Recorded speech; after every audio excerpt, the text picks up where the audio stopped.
Assalamualaikum. Once again, this is Rolly the Voice sa Kilabon. At nandito po tayo sa Fisher Mall, araw ng Martes.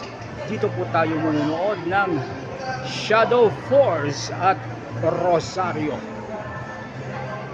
Teka muna, isingit ko lang po. Magtatanong po ako, sino po ba ang nanalong congressman sa District 1 ng Quezon City?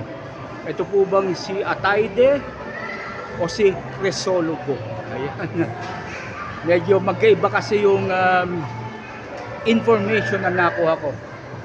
Binanggit ni Brother Daniel si Crisologo daw. Nabasa ko po sa FB si ano raw, si Atayde daw. Okay. So, paki-correct nyo nga po ako o sang-ayunan kung ano man ang tama. Thank you so much.